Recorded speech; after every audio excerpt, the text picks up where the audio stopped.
बिस्मिल्लाहिर्रहमानिर्रहीम, अस्सलाम वालेकुम। प्रोग्राम रोज़ और सेहत के साथ मैं हूँ आपकी होस्ट आयशा शकूर। इस उम्मीद और दुआ के साथ आप सब लोग खैर आफियत से होंगे। जनाब लाहौर न्यूज़ के प्लेटफॉर्म से हम आपके लिए स्पेशल ट्रांसमिशन लेकर आते हैं जिसमें डिफरेंट हेल्थ केयर एक्सपर्ट्स हमारे साथ मौजूद होते हैं और वो हमें बताते हैं कि किस तरह मतवाज़न ग़िज़ा के ज़रिए आप अपनी सेहत को बेहतर कर सकते हैं। जब से रमज़ान मुबारक का स्टार्ट हुआ है बहुत ज़्यादा लोग ये शिकायत करते नज़र आ रहे हैं कि हमारे स्टमक इश्यूज़ जो हैं वो बहुत ज़्यादा इंक्रीज़ हो गए हैं, हार्ट बर्न के इश्यूज़ बहुत ज़्यादा हो रहे हैं, डाइजेशन के इश्यूज़ बहुत ज़्यादा हो रहे हैं। तो क्या बेसिक रीज़न है और क्या बेसिक कॉजेज़ हैं सब के पीछे, इस तमाम तर सूरत हाल पर बात करने के लिए आज हमारे साथ डॉक्टर जहांगीर मौजूद है। अस्सलाम वालेकुम डॉक्टर जहांगीर। वालेकुम, thank you very much Ayesha, आपने मुझे अपने प्रोग्राम में आने की दावत दी। आपके क्वेश्चन की तरफ आने से पहले मैं ये बताना चाहूँगा कि जो हमारा डाइजेस्टिव सिस्टम है, निज़ाम जो है वो चलता कैसे है, काम कैसे करता है। अमूमन अगर हम देखें तो जो हमारा डाइजेस्टिव सिस्टम है वो स्टार्ट ही हमारे मुंह से हो जाता है। मुंह के बाद एक खुराक की नाली आती है और उसके बाद मैदा आता है। तो मैदे के बारे में अमूमन कॉन्सेप्ट जो लोगों का होता है वो बड़ा गलत कॉन्सेप्ट होता है। वो समझते हैं कि ये मैदा हमारा जो इसके अंदर गैस बनती है वो फिर दिमाग में जा रही होती है। हालांकि ऐसा बिल्कुल कुछ नहीं होता। जी बिल्कुल, ये बिल्कुल मिसकंसेप्शंस होती हैं। हमारा जो दिमाग का सिस्टम है और जो मैदे का निज़ाम है वो बिल्कुल अलग होता है। और सबसे ज़रूरी बात समझने की ये है कि मैदे का जो स्ट्रक्चर है ये एक बैग लाइक ऑर्गन होता है। ये बैग की तरह, बैलून की तरह होता है एक स्ट्रक्चर। यानी इसके अंदर जितनी आप खुराक डालते जाएंगे ये डिस्टेंड होता जाएगा, इसका साइज़ बड़ा होता जाएगा और उसके बाद ये उतनी ही ज़्यादा यानी ज़ोरों शोर से ये काम करता है। लेकिन इसका नुकसान एक होता है कि नॉर्मली जो इसके फंक्शंस होते हैं मैदे के, यानी जो इसने काम करने होते हैं उसमें से एक काम होता है इसने एसिड प्रोड्यूस करना होता है, जिसको तेज़ाब कहते हैं अमूमन, जिसको हमारी ज़ुबान में तेज़ाबियत कहते हैं कि मैदे में तेज़ाबियत हुई है। तो हम जितना ज़्यादा उसके अंदर ऐसी चीज़ें डालते हैं, जो खुराक ऐसी डालते हैं जिससे तेज़ाब ज़्यादा पैदा होता है, उसकी वजह से अल्टीमेटली होता यह है कि हमारे मैदे के मसाइल बढ़ना शुरू हो जाते हैं। अब अगर हम इस तरफ आएँ कि रमज़ान में ये ऐसा ही क्यों होता है, नॉर्मल दिनों में ऐसा क्यों नहीं होता, उसकी सबसे बड़ी वजह जो सबसे स्टार्ट पे वो हमें समझने की ज़रूरत है कि हम जब रमज़ान की तरफ हमारी ट्रांजिशन हो रही होती है तो रमज़ान में एकदम से हमारा लाइफस्टाइल भी चेंज हो रहा होता है। पहले हम किसी और तरह से खा रहे होते हैं, different times of the day पे डिफरेंट थोड़ी थोड़ी खुराक ले रहे होते हैं। लेकिन होता ही है कि जैसे ही रमज़ान पहला रोज़ा स्टार्ट होता है तो सुबह के वक्त एकदम से पेट को भर देते हैं और रात के वक्त जब इफ्तारी होती है उस टाइम पेट को एकदम से भर देते हैं। अब ये सबसे मेजर इशू है। हमें जब जैसे ही रमज़ान स्टार्ट होता है हमें अपना लाइफस्टाइल भी थोड़ा सा चेंज करने की ज़रूरत होती है। ऐसा नहीं होता कि जैसे हम पहले खा रहे थे एकदम से उस तरह से एकदम से हम चेंज ना करें और उसी तरह ही खाना शुरू हो जाए।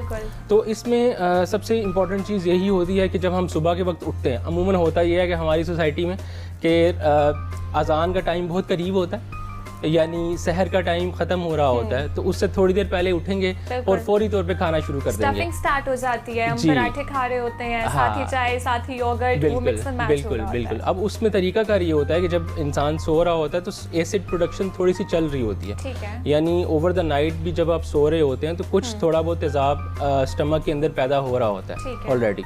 और दूसरी चीज़ ये होती है कि स्टमक जो मैदा है वो नॉन डाइजेस्टिव स्टेट में होता है, यानी उस वक्त वो हाजमा उसका नहीं चल रहा। तो जिस तरह एक इंसान को चलने के लिए वार्म अप होने की ज़रूरत होती है, इस तरह स्टमक को भी वार्म अप होने की ज़रूरत होती है। तो हम उठें, सबसे पहले स्टेप ये होता है कि आप थोड़ा सा उसके अंदर पानी डालें।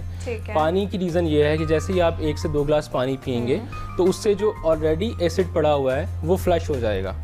जब वो फ्लश होगा तो वो सोर्स नहीं बनेगा कि मैदा जो है वो ख़राब हो सकता है। तो उसके लिए आपको ये ज़रूरी है कि आप सहर का वक्त कम से कम इतना टाइम रखें कि आप उसको उठ के पानी पिएं और उसके बाद खाना खाने का वक्त आपके लिए कुछ मार्जिन रख लें। जो लोग सो के उठ रहे हैं वो थोड़ी देर पहले उठ जाएं ताकि 1 से 2 ग्लास जो है वो वाटर इंटेक कर लें, और जो लोग ऑलरेडी जाग रहे होते हैं डॉक्टर जागे वो साथ-साथ वाटर इंटेक लेते रहें। अगर आप देखें, गौर करें तो जो ऑलरेडी जाग रहे होते हैं यहाँ पे थोड़ा सा एक उल्टा सिस्टम चल रहा होता है। जो जाग रहे होते हैं उनका सिस्टम कम ख़राब होता है। उसकी रीज़न यही होती है कि उनका मैदा ऑलरेडी वर्किंग स्टेट में होता है। ज़्यादा उनको इश्यूज़ होते हैं जो पहले नॉर्मल लाइफ से एकदम से रमज़ान में शिफ्ट हुए, जिन्होंने रात को सोना भी है, मे बी सुबह ड्यूटी पे जाना है या कोई और रीजंस हैं, तो वो जब उठते हैं एकदम से थोड़ा सा टाइम होता है, उसमें भी फ़ौरन से हमारी सोसाइटी में पराठा और लस्सी और इस तरह की चीज़ें खाना तो वो ज़्यादा कॉमन होता है, तो जिसकी वजह से प्रॉब्लम जो है वो क्रिएट होते हैं। अब होता ये है कि जैसे ही वो ऑयली चीज़ें खाते हैं, यहाँ पे एक चीज़ मैं आप बताना चाहूँगा कि मैदे में खुराक की मुख्तलिफ इक़साम जो है मुख्तलिफ देर के लिए स्टे करती हैं। यानी मिसाल के तौर पर अगर हम जूसेस की बात करें तो जूसेस आधा घंटा या 45 मिनट तक स्टे करते हैं मैदे में, उसके बाद आगे फ्लश हो जाते हैं और आगे आंतों में यानी इंटेस्टाइन्स में चले जाते हैं। यानी जितना आपका डाइजेशन का प्रोसेस है वो आपके स्टमक के अंदर हो रहा है, स्टमक के अंदर स्टार्ट हो रहा है डाइजेशन का प्रोसेस, और ये डिपेंड करता है डिफरेंट डाइट्स पे। यानी जैसे मैंने बताया कि जूसेस जो हैं वो थोड़ी देर के लिए स्टे करते हैं। अगर आप सिंपल ब्रेड की बात करें, वाइट रोटी की बात करें, फुल्का जैसे आम जुबान में कहते हैं उसकी बात करें, तो वो 1 से 2 घंटे स्टे करेगा। लेकिन अगर आप पराठे की तरफ आएँ तो वो 4 से 5 से 6 घंटे तक स्टे करता है आपके स्टमक के अंदर। अब होगा क्या कि जैसे ही पराठा खाएंगे उसके बाद कुछ लिक्विड भी साथ ही लेना शुरू कर देंगे, पहले लेने की बजाय बाद में लेना शुरू कर देंगे। 3 से 4 ग्लास पानी ले लेते हैं, बाद का कुछ लोग लस्सी ले लेते हैं, कुछ लोग मिल्क शेक्स लेते हैं। उसमें जैसे मैंने पहले बताया कि मैदा जो है एक ऐसा ऑर्गन है जो डिस्टेंट होता है, इसके ऊपर एक अल्लाह ताला ने एक बटन रखा हुआ है। ठीक है। बटन का काम ये है कि ऊपर खुराक की नाली में वो वापस तेजाब को ना आने दें, क्योंकि मैदे के अंदर जो उसकी साख्त है वो इस तरह से बनाई गई है कि जो तेजाब है वो उसको डैमेज नहीं कर सकता अनलेस कि बहुत ज़्यादा तेजाब पैदा होना शुरू हो जाए। स्टमक की जो वॉल्स हैं वो इनको इफेक्ट नहीं करता। म्यूकोजा उसको बोलते हैं, उसको इफेक्ट इतना ज़्यादा नहीं कर सकता। लेकिन ऊपर जो खुराक की नाली है इसके अंदर ये सिस्टम ऐसा नहीं है कि जी उसके अंदर तेजाब आए यानी एसिड आए तो वो उसको डैमेज ना करे। अब होता ही है कि एक वक्त में जब आप भरते हैं उसको तो वो अल्टीमेटली वो ऊपर से ओवरफ्लो होने लग जाता है। यानी जब हमें हार्टबर्न के इश्यूज होते हैं वो उस टाइम पे ओवरफ्लो करके ऊपर जा रहा होता है, इसलिए हमें होता है। तो वो अल्टीमेटली आपकी जो खुराक की नाली जिसको एसोफेगस कहते हैं उसको डैमेज करता है और इसको एसोफेजाइटिस करता है। एसोफेजाइटिस यानी उसकी सोजिश कर देता है। और यही रीज़न होती है, आप गौर करें कि जिन लोगों का हार्टबर्न इश्यूज होते हैं वो अक्सर ये कहते हैं कि जब हम नमाज के लिए सजदे में जाते हैं तो हमारा ये मामला जो है वो बढ़ जाता है हमें ज़्यादा, और इसी वजह से अक्सर मुँह का जायका तब्दील हो जाता है, मुँह में खट्टे डकार आना शुरू हो जाते हैं, बर्ब्स ज़्यादा आने शुरू हो जाते हैं। ये एक वन ऑफ द रीज़न है कि ये होता है। दूसरी तरफ अगर आप इफ्तारी की तरफ आते हैं, इफ्तारी में प्रॉब्लम ये होता है कि अब इस वक्त सारा दिन आप चल रहे हैं लेकिन आप गौर करें कि आप सोए नहीं हुए, आप जागे हुए हैं, तो स्टमक जो है वो वर्किंग स्टेट में होता है। अब इस पॉइंट पे होता है कि प्यास लगी होती है आपको, आप बजाय कुछ सॉलिड लेने के आप उल्टा करते हैं, आप पानी ले लेते हैं। अब पानी लेते हैं तो पानी जो है वो स्टमक को डिस्टेंड कर देता है। अच्छा, यानी इफ्तार के फौरन बाद हमें वाटर इनटेक नहीं लेना। इतना ज़्यादा वाटर इनटेक जितना आप देखेंगे, जितना आप ज़्यादा वाटर इनटेक करेंगे, सॉलिड कंपोनेंट कम रखेंगे, उससे क्या होगा कि आपको बाद में भूख कम लगेगी, आपको बाद में बदहजमी ज़्यादा होगी। ऐसा महसूस होगा जैसे मैदा फूला फूला है, गैस भरी हुई है मेरे पेट के अंदर, इस तरह के जो सिम्टम्स हैं वो आना शुरू हो जाते हैं। तो सबसे बेहतर सोल्यूशन इसका ये होता है कि आप स्टार्ट जो करें इफ्तार का वो किसी भी स्वीट डिश से करें जिसमें खजूर हो सकती है, सबसे बेस्ट। रीज़न ये है कि जब आप सारा दिन 14 से 15 घंटे गुजारते हैं और आप जो है वो ग्लूकोज डेफिशिएंट होते हैं, यानी आपको एनर्जी की ज़रूरत है, ऐसी चीज़ की ज़रूरत है जो क्विकली एनर्जी प्रोवाइड करे, ना कि ऐसी चीज़ की ज़रूरत है जैसे हमने पहले कहा कि ऑयली चीज़ जो स्टमक में 6-8 घंटे पड़ी रहे और उसके बाद एनर्जी देना शुरू करे। तो आपको स्वीट डिश की ज़रूरत है जैसे कि खजूर हो गई, आप खजूर लें, उसके साथ जूसेस लें। जूसेस लें, उससे ये होगा 1 ग्लास जूस ले लें, खजूर ले लें, कुछ फ्रूट्स ले लें, या फ्रूट चाट अक्सर लोगों ने बनाई होती है, वो उससे स्टार्ट करें, फिर थोड़ा सा गैप दें, उसके बाद वाटर इनटेक करें और फिर थोड़ी देर के बाद 1 से 2 घंटे के बाद आप मेजर मील लें। इससे ये होता है कि आपका स्टमक दोबारा से यूज टू होना शुरू होता है, जो सारे दिन का उसको एक फाका लगा होता है उसके बाद यूज टू होना शुरू करता है और आपका जो डाइजेस्टिव सिस्टम है वो बेहतर रहता है। ठीक है, तो डॉक्टर जहां ये स्टमक को एक प्रॉपर टाइम चाहिए होता है फूड को डाइजेस्ट करने का, ठीक है। तो जब हम स्टफिंग करते हैं, जब हम ओवर ईटिंग करते हैं, उसकी वजह से ये हमें गैस्ट्रिक इश्यूज होते हैं ज़्यादा। बिल्कुल, ओवर ईटिंग और कुछ डाइट सिलेक्शन हमारी बड़ी पुअर होती है रमज़ान में खास तौर पर। आप देखेंगे नॉर्मली जो लोग अच्छी डाइट भी ले रहे होते हैं वो भी रमज़ान में ऑयली चीज़ों, फ्राइड चीज़ों की तरफ ज़्यादा शिफ्ट हो जाते हैं। वो एक हमारा कल्चर एक ऐसा बन गया है कि हमारी इफ्तारी जो है वो पकौड़े और समोसे के बगैर तो होती नहीं है। तो यही रीज़न होती है कि उससे मामला जो है वो काफ़ी ज़्यादा ख़राब होने लग जाता है। जैसे पहले मैंने बताया कि ऑयली चीज़ें स्टमक में स्टे करती हैं, काफ़ी देर स्टे करती हैं, और जितनी देर कोई चीज़ स्टमक में ज़्यादा स्टे करेगी उतना ज़्यादा तेज़ाब यानी एसिड पैदा होगा। जितना ज़्यादा एसिड पैदा होगा उतना ज़्यादा चांस है कि ऊपर भी वो आएगा और स्टमक की वॉल को डैमेज कर सकता है अगर उसकी कैपेसिटी से ज़्यादा बढ़ जाएगा।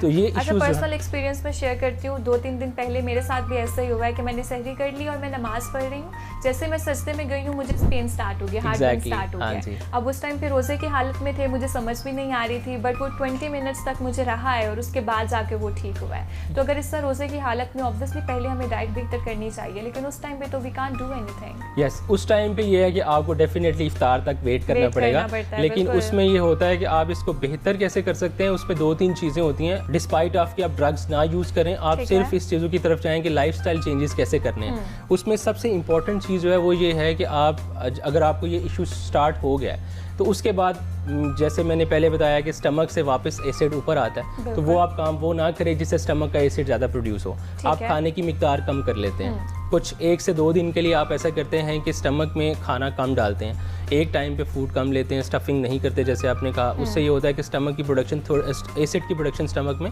कम रहती है तो एसोफेगस यानी खुराक की नाली में जो एसिड ने डैमेज किया था उसको हील होने का टाइम मिल जाता है। वो हील होती है तो वो मामला सेटल हो जाता है। इसके बावजूद भी कुछ पेशेंट्स कहते हैं कि हमारा मामला सेटल नहीं हो रहा। उसकी रीज़न ये होती है कि उनका जो स्टमक और एसोफेगस यानी खुराक की नाली और नीचे स्टमक, इसके बीच में जो बटन है वो वीक होता है। बटन में ये सादा अल्फाज में समझाने के लिए लफ्ज़ इस्तेमाल करूँ, अमूमन इसको मेडिकल लैंग्वेज में कहते हैं लोअर एसोफेजियल स्फिंक्टर।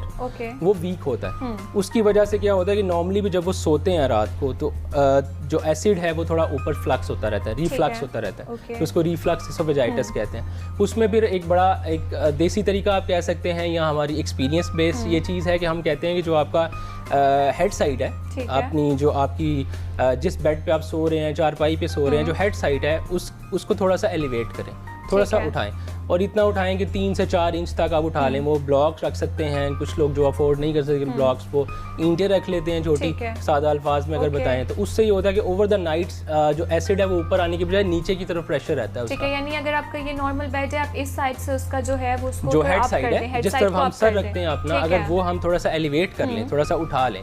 अच्छा, यहाँ पे एक पॉइंट बड़ा है, हम पेशेंट्स को देखते हैं, हम उनको कहते हैं कि हेड साइड एलिवेट करें तो वो बहुत ज़्यादा पिलोज रख लेते हैं। अपने सर के नीचे पिलोज नहीं रखने, आपने बेसिकली पूरी बॉडी को इंक्लाइन करना है, बिल्कुल ऐसे ही जैसे हॉस्पिटल में जाएं तो बेड थोड़े से इंक्लाइंड होते हैं, उसकी भी यही रीज़न होती है। तो इस तरह करने से काफ़ी ज़्यादा मामला बेहतर हो जाता है। ठीक है, यानी जब हमारा स्टमक में जो वो एसिड होता है, जब वो हमारी इसोफेगस को या स्टमक वॉल्स को इफेक्ट करने लग जाता है, तब जाके हमें स्टमक अल्सर्स होते हैं। जी, स्टमक अल्सर्स 2-3 वजूहात से होते हैं। एक रीज़न तो ये होती है कि अगर तो एसिड की प्रोडक्शन बहुत ज़्यादा हो जाए, मतलब मुसलसल जो है वो कुछ अरसा गुजर रहा है और एक पेशेंट को मुसलसल एसिडिटी के इश्यूज रह रहे हैं और उसको करेक्ट नहीं कर रहा, ना तो लाइफस्टाइल मॉडिफिकेशन कर रहा है, ना ही किसी डॉक्टर से कंसल्ट कर रहा है, तो एक तो ये रीज़न बन सकती है। दूसरी कुछ और रीज़न्स होती हैं, जैसे H. pylori होता है, एक बैक्टीरिया है, वो अल्सर्स काज करता है। वो कॉमनली फूड से ही ट्रांसफ़र होता है इंसान के अंदर। अगर हम अनहाइजेनिक मील ले रहे हैं तो उसमें चांसेस हैं कि आपको H. pylori हो सकता है। और तीसरी जो टॉप रीज़न बनती है अल्सर होने की, वो ये होती है कि कुछ लोग पेन किलर्स इस्तेमाल कर रहे होते हैं, स्पेशली एनेसेड्स, जैसे कि आम हमारे यहाँ जो चलती है वो डिक्लोरान गोली बहुत चल रही होती है, जिसको जोड़ों का मसला होता है, क्योंकि हमारी सोसाइटी में फीमेल्स को खास तौर पे जॉइंट इश्यूज बहुत ज़्यादा होते हैं, स्पेशली 40-50s में जाके जॉइंट इश्यूज बहुत बढ़ जाते हैं। अब वो एक दफ़ा डॉक्टर के पास गई, उसने इनिशियली सोजिश कम करने के लिए, इन्फ्लेमेशन कम करने के लिए वो टैबलेट दे दी। अब पेशेंट समझता है कि यही मेरा इलाज है और वो बाद में डॉक्टर से कंसल्ट नहीं करता। वो लेने लग जाते हैं, वो कंसल्ट नहीं करता, बल्कि वो इस चीज़ को बजाय कि वो इशू को रिजॉल्व करे, वो पेन को रिजॉल्व करने के लिए पेन किलर्स लेता रहता है। और अल्टीमेटली नुकसान ये होता है कि मैदे का अल्सर बनना शुरू हो जाता है, और अल्सर बन जाए तो उसके बाद तो और भी प्रॉब्लम्स जनरेट हो सकते हैं। कम से कम इश्यूज कि ऐसे ही डिस्पेप्सिया रहता है, यानी ब्लोटिंग रहती है, बदहजमी महसूस होती रहती है, हार्टबर्न हो सकता है, या कुछ लोगों को अगर स्वेयर केसेस में ऐसा भी होता है कि खून की उल्टी, हीमेटोमेसिस हो सकता है। तो ये प्रॉब्लम्स भी जनरेट हो जाते हैं अल्सर की वजह से। तो इसलिए अल्सर बनना एक मेजर इशू है। अल्सर से पहले अगर ट्रीट कर लिया जाए तो ज़्यादा बेहतर होता है। ठीक है, यानी अल्सर्स की स्टेट पे है तो डेफिनेटली आपको कंसल्टेंट के पास जाना चाहिए, आपको ट्रीटमेंट की तरफ जाना चाहिए। ऐसा भी पॉसिबल है कि हमें एंडोस्कोपी यानी कैमरे वाला टेस्ट करके देखना पड़े कि अल्सर कहाँ पे है, कितने हैं, कितना बड़ा है, और उसको कोई एंडोस्कोपिकली या सर्जिकल ट्रीटमेंट की ज़रूरत तो नहीं पड़ रही कि इम्पेंडिंग बाद में ऐसा हो सकता है, क्योंकि कुछ अल्सर्स बहुत ज़्यादा वीक होते हैं। वो वीक होने की वजह से स्टमक के अंदर वो परफोरेशन कॉज कर सकते हैं, यानी वहाँ से आप जो समझ लें कि आम जुबान में होल एक बन सकता है जो कि जानलेवा साबित हो सकता है। उस सिनेरियो में हमें फिर सर्जरी की तरफ जाना पड़ता है, वो सर्जरी करके उसको ठीक करते हैं। ठीक है, यानी वो तो सर्जरी के थ्रू ही होगा, लेकिन बाकी जो डिस्पेप्सिया या हमें डाइजेशन के इश्यूज होते हैं, हमें हार्टबर्न के इश्यूज होते हैं, जो लोग डॉक्टर्स के पास नहीं जा सकते और स्तन कंसल्टेंट्स के पास नहीं जा सकते, घर रहते हुए वो क्या एहतियाती तदबीर इस्तेमाल? बिल्कुल, उसमें 2 स्टेप ट्रीटमेंट होगा। एक तो जैसे मैंने कुछ चीज़ें मैंने पहले बताई कि लाइफस्टाइल आपने मॉडिफिकेशन करना है, जिसमें 3-4 चीज़ें मैं अगर गिनवाऊँ तो नंबर 1 रमज़ान की अगर हम बात करें, जो मैंने डाइट का पहले बता दिया। दूसरी जो चीज़ है वो है डिहाइड्रेशन। होता ये है कि हम इफ्तार जब करते हैं सारा दिन 14 से 15 घंटे हम एक डिहाइड्रेटेड स्टेट में होते हैं, पानी की कमी होती है। इफ्तार किया, उसके फ़ौरन बाद हमने कुछ ऑयली चीज़ें वगैरह ली और उसके बाद हमारा पेट भर गया और हमने फिर सारी रात, यहाँ तो कुछ लोग तो सो जाते हैं, जो नहीं सोते वो भी इस तरह की चीज़ें ही खाते रहते हैं, फ्राइड चीज़ें करते रहते हैं उसी दरमियान में। यस, बजाय इसके कि वो पानी की मिकदार थोड़ा बढ़ाएं, क्योंकि आगे नेक्स्ट डे फिर से फास्ट आने वाला है, फिर से 14-15 घंटे की डिहाइड्रेशन आने वाली है। तो 3-4 दिन, 5 दिन या 10 दिन गुजरते हैं, अल्टीमेटली डिहाइड्रेशन होना शुरू हो जाती है और ये एक रीज़न बनती है। पानी की मिकदार कम होगी, एसिड की कंसंट्रेशन ज़्यादा होगी और वो अल्सर बनने का सबब बनेगा। डिहाइड्रेशन करेक्ट करें, number 1। Number 2, green leafy vegetables जो होती हैं जितनी भी, except citrus fruit. Citrus fruit कहते हैं जो भी तुर्श फल होते हैं, तुर्श सब्जियां होती हैं, जैसे टमाटर हो सकता है, ऑरेंजेस हो सकते हैं, लेमन हो सकता है। इनको अगर आप साइड पर रख दें तो बाकी जितनी भी ग्रीन लीफी वेजिटेबल्स होती हैं वो सारी की सारी स्टमक के लिए बहुत हेल्दी होती हैं। उससे ऑटोमेटिकली आप यूँ समझ लीजिए कि एक एसिड है, एसिड को न्यूट्रलाइज करने के लिए जो चीज़ें चाहिए वो इन सब्जियों और इन फलों के अंदर मौजूद है। तीसरी चीज़ जो इम्पोर्टेंट है वो ये है कि मिल्क इंटेक थोड़ा सा बढ़ाना पड़ेगा, स्पेशली कोल्ड मिल्क। चौथी चीज़, आप योगर्ट का इस्तेमाल कर सकते हैं। 5वीं चीज़, जो बनाना होते हैं यानी केला जो होता है फ्रूट्स में, ये एक यूँ समझ लें नेचुरल एंटीएसिड है। ठीक है। एंटीएसिड हम उस चीज़ को कहते हैं जो एसिड को रिड्यूस करने के लिए इस्तेमाल होती हैं चीज़ें, तो एक नेचुरल चीज़ है। लेट्स से कि ये सारा काम करने के बावजूद भी ये प्रॉब्लम पेशेंट का सेटल नहीं हो रहा, फिर उसमें एक तो ये है कि वो कंसल्टेंट से ओपिनियन ले। दूसरा ये है कि कुछ ओवर द काउंटर यानी डॉक्टर से मशवरा किए बगैर भी कुछ दवाइयाँ हैं जो ओवर द काउंटर अवेलेबल होती हैं, जो इस्तेमाल कर सकते हैं। यानी फार्मेसी पे जाएँ और वो आपको मिल सकती हैं। उसमें अमूमन कैल्शियम कार्बोनेट और एल्युमिनियम हाइड्रोक्साइड, ये 2 तरह की कंपाउंड्स होते हैं जो अवेलेबल होते हैं, जो कि फार्मासिस्ट होते हैं, जो उनको ऑलरेडी पता होता है कि हमने देने हैं। अच्छा, इसके साथ ना एक बड़ा इंपॉर्टेंट पॉइंट है जो मैं बताना चाहता हूँ, वो ये है कि अक्सर होता ये है, हमारे यहाँ बड़ी एक मशहूर दवाई है ओमेप्राजोल। हर बंदे ने खाली मैदे की दवाई के नाम से इस्तेमाल करनी होती है। इशू ये है, लोगों को ये नहीं पता कि इसको एक शॉर्ट टर्म ड्यूरेशन के लिए इस्तेमाल करना होता है। अब वो ज़रा सा मसला होगा मैदे का, अब वो जैसे मैंने दर्द की गोली की बात की, बिल्कुल इस तरह मैदे के मसले के लिए उन्होंने एक दवाई याद कर ली होती है कि ये हाली मैदे वाली दवाई है। वो किसी भी लोकल स्टोर पे जाते हैं, मेडिकल स्टोर्स पे जाते हैं, वो उनको वो प्रोवाइड कर देते हैं। अब प्रॉब्लम ये है कि ये 1 से 2 हफ्ते तो ठीक है, समझ आती है, उससे हो सकता है कि मामलात पेशेंट के सेटल भी हो जाए, लेकिन जब लॉन्ग टर्म इस्तेमाल करते हैं तो उसके साइड इफेक्ट्स आना शुरू हो जाते हैं, और जो कि बड़े लीथल साइड इफेक्ट्स भी होते हैं। हमने पेशेंट्स में देखा है।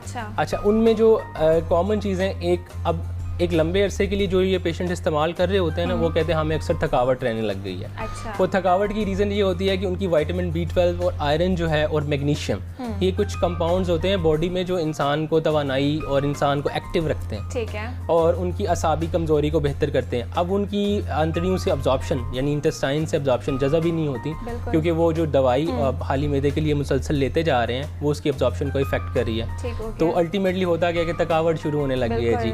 और रीज़न ये होती है, बजाय इसके कि वो थकावट को करेक्ट कर रहे होते हैं, दूसरी रीज़न ये होती है इसके साथ कि कुछ लोगों को बाद में ब्लडी डायरिया स्टार्ट हो जाता है। ये एक बड़ी लीथल कॉम्प्लिकेशन है, ये हमने देखी है पेशेंट्स के अंदर, क्योंकि अब देखिए ना, अल्लाह ताला ने अगर एसिड रखा है तो उसकी कोई सिग्निफिकेंस है। बिल्कुल। हर चीज़ ज़्यादा हो तो नुकसानदेह, कम हो तो नुकसानदेह। अब ज़्यादा हो तो वो तो हमें समझ आ गया कि अल्सर हो सकता है। अब हम उसको सप्रेस करी जा रहे हैं और इतना करी जा रहे हैं कि जितनी रिक्वायर्ड क्वांटिटी है वो भी नहीं बन रही स्टमक के अंदर। कंटीन्यूअसली टैबलेट्स लेने से वो कम हो जाती है, कम हो जाएगी। अब वो कम होगी तो अल्टीमेटली इसका पर्पज़ क्या है एसिड का? एसिड का one of the biggest purpose is कि वो जो बैक्टीरियाज हम इंगल्फ कर रहे हैं, ठीक है, ज़ाहिर हम जो फूड ले रहे हैं वो किल करना, जर्म्स को किल करना।